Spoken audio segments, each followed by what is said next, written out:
So here's my first questions, and we've got a couple of mics going around, and we'll sort of divide the room in half here. The elephant that's not in the room but in the world is this coronavirus. My first question to you personally also, what and how has this COVID-19 revealed and showed to you personally, both on a personal level, on a cultural level, and even as the church? So some of you might want to take the personal level, some of you might want to take the cultural level, or what has it shown to you? And if you guys could just share your thoughts, what has it brought out in your life or in your family, or certain things, good, bad, or indifferent? So I just want to have you guys answer that question. What has it shown you guys or revealed in your life? It's been for all of us, it's been a very strange time, but just on the positive, I know for Chris and I, over these last 8 weeks, I guess, because everything has changed and things have slowed up, and we haven't been going, and we've had some really good time together, I think, in the mornings with. We do this anyway, but there was just a different atmosphere with regard to the hecticness of things. And so just that's been a real blessing, reading with her, praying, taking walks with the dog, and it's just been nice to be together and reading some things together. So that's been a real positive. I didn't even know there was a Zoom in the universe till 8 weeks ago, and now I'm Zooming with guys and having our Bible studies that way, and it's so much better to be together. But in one case, the Zooming has opened the door for, on our little Saturday morning Bible study, we have the guys around the city joining us, and then my son in Houston, and he had a man he was working with, and that man started to join now on Saturday morning. So that's just Zoom. We may just keep that one going on Zoom. But I think the other thing that's impressed me about it is just the absolute ability of our God to turn the world upside down in a heartbeat. Just that reality that whether it's the psychological, who knows what, the fears that people have had, things didn't turn out maybe the way it was supposed to, but the bottom line is God rules over the nations, and that's impressed me a great deal. So just some thoughts there for us. It's a good way to be impressed, right? Man, it's just, it's just neat to see that the nations are a drop in the bucket compared to him, and that life and death, even in our own church, that hit me with Jeannie. Here's a dear lady, and 3 weeks later she's with the Lord, and that was not expected. All of us were one breath away from that, right? So that hit me again too. So Jeannie's passing away really brought this whole corona close to home, to all of our hearts. Yeah. Amen. Yeah. Amen. Yeah. On a similar note, leading up to the coronavirus, our family had kind of a plan for going out to Mexico, and there was a lot of momentum, and things were moving, and we were getting ready, and the anxiety, I think, was building. We're about to go, and the Lord brought this about, and it forced me, and I think in my own selfishness and pride, to kind of stop and be like, Lord, what are you trying to tell me? What's deficient?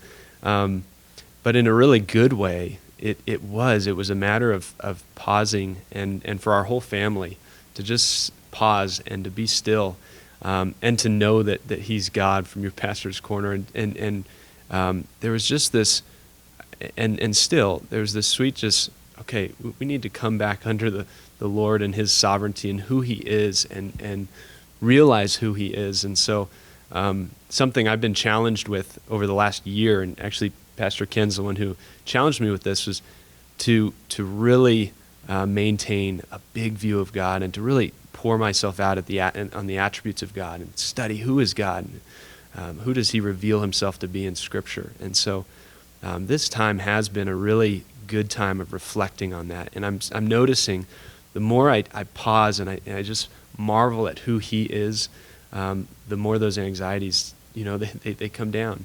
And I realize, like, we're in his sovereign control ultimately, and he knows the end from the beginning. All those great truths of who God is, and you're seeing that worked out in this virus. I'm grateful for it.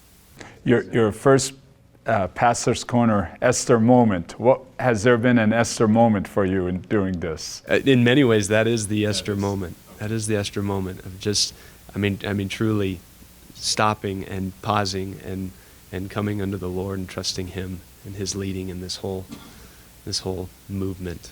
So, yeah, I want to echo that. I think that it's been interesting to just value life, not just the sanctity of life, which we should be doing anyway, but just normal, everyday life.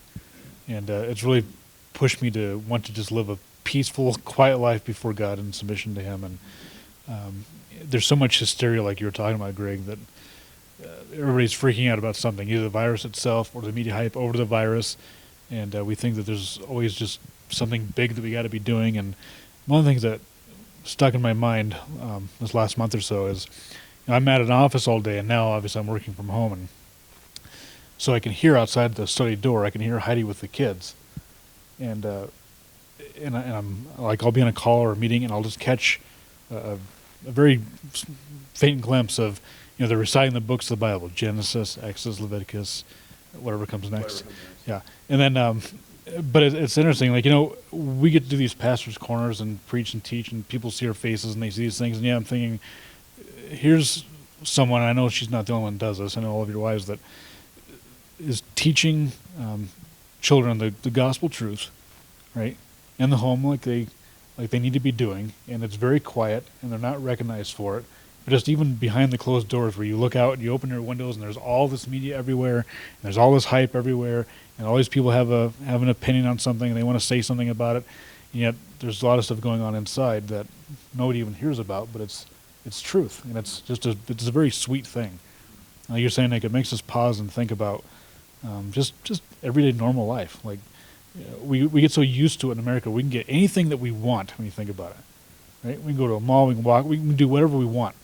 And I think we've been trapped by that culture, and now that some of that's been taken away, it's kind of forced us just to be grateful for the things that we have. We so far, I know there's people that don't have jobs right now, and that's hard, and we want to help with that, but for those that do, it just makes me appreciate that we still have food, and we have a roof over our head, and kids are still learning the gospel, and God's still meeting us where we are, and it's just been, I'm appreciating the mundane things in life more, I think, than anything else. So, It's been interesting to me that God is really using this, using this disease to strip away idols and reveal idols. At a national level, we love sports, and there's no sports. And we love money, and the stock market, at least for a while, it tanked. And we love to travel and have leisure and go on cruises, and that's not very fun now. He's just revealing idols and destroying idols. And I think it's good to pause and just reflect, what idols is God revealing in my own heart?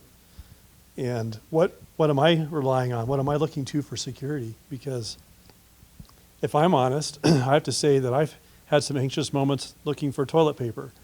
And, want to make sure that we got enough. We got a big family, and so we go through toilet paper. And so, but am I trusting in my own resources to look for things, or am I trusting in God, who's taking care of all of my needs? And so this is a good revealing of my own heart to pause and slow down, and just to say, what are the idols in my heart, and what am I looking to provide for me and my family? It's also, I've really enjoyed working from home, and not having the commute, and our family, a lot of what we do is homeschooling. We do have a Friday program we send some of the kids to that stopped or transitioned to Zoom, and so things have been different, yet in some ways things have been a lot of the same. And so It hasn't hit us personally very hard. We've had the opportunity to make masks and give, and so that's been really good. It was a kind of a family project that we made some masks and gave them out, and people are very appreciative of that. And so it's been an opportunity as well, not just to look at our own needs, but also to look out and try to help others. Good word. Good word.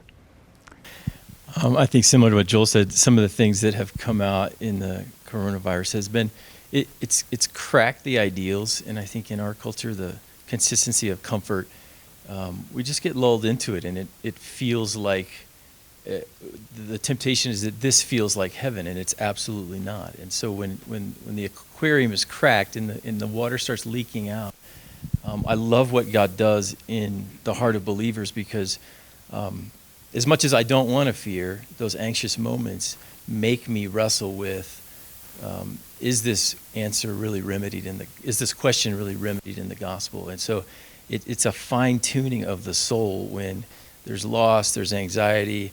I got to send my wife to work, and she's a nurse, and she's around this. There's implications of that. And what God does in that is he presses the gospel deeper in for me to really rest and believe these promises and to trust on the heels of anxiety. So I like what he's doing in the way that he flushes out our faith in these uncertain times. I think for me, 2020 started, and I just had such a passion for revival, in the world, our church.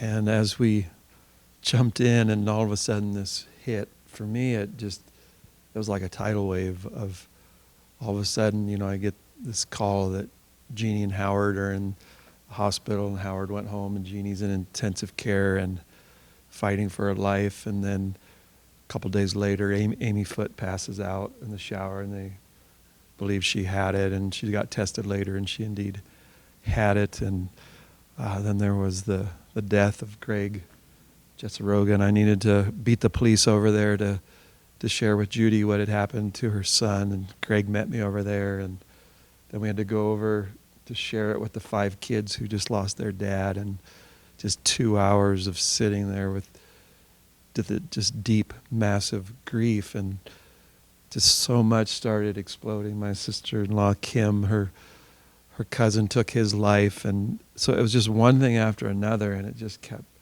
moving faster and faster, and the suffering and the hurt and the pain, and it just caused me to just slow down. And when you're spending more time at graveside than your dinner table, you start to get a whole new perspective of life and what it's about and where we're moving. And he was just pulling this veil back for me.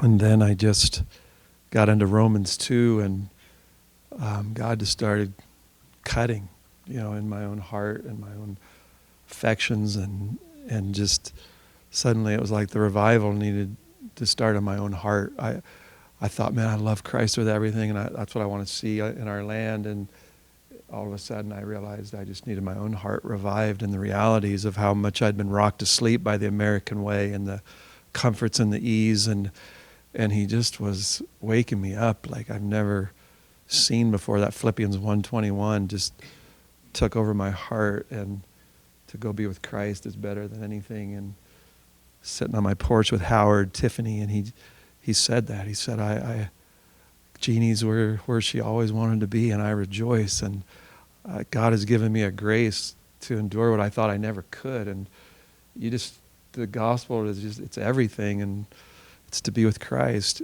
And so for me, this has been the hardest, best season of my life, and I see it as clear as ever, and I'm just being revived. And so let it begin with me, and I pray that God would just fan this into a flame. And I'm getting phone calls just constantly of people who are hearing our sermons, and people reaching out, and all that's going on. And so it really does seem like God is doing something special in these days for his kingdom. So, best season of my life.